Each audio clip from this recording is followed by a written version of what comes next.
Seguir durante 3 kilómetros. Ahora En pasamos esta por la carretera vieja. ¿Esta carretera vieja? Sí.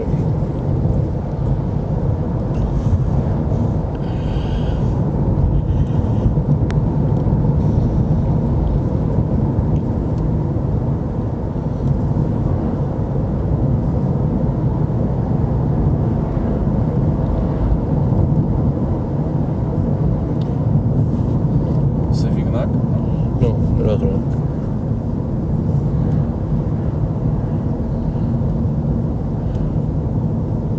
Restaurante. Estoy. Este lo conozco, pero podemos parar aquí si quieres.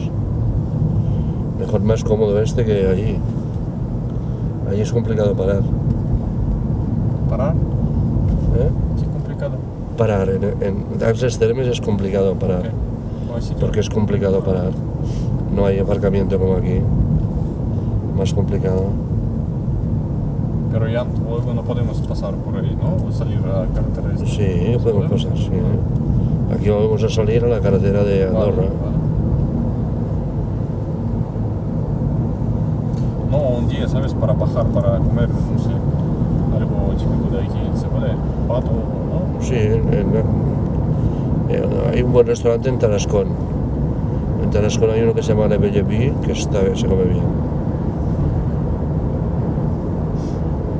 Es ahí, ¿no? O ahí. Para allá. Más para allá. Ah.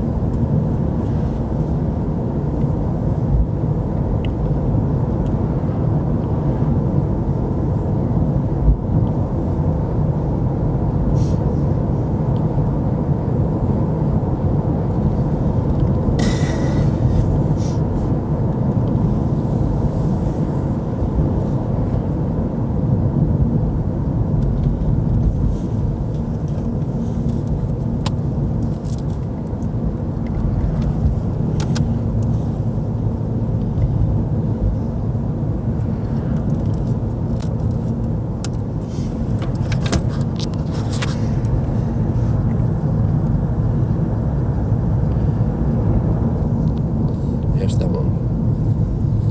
Esta es la estación. Этот поезд мы видели Где? во Франции, Да? когда он проезжал на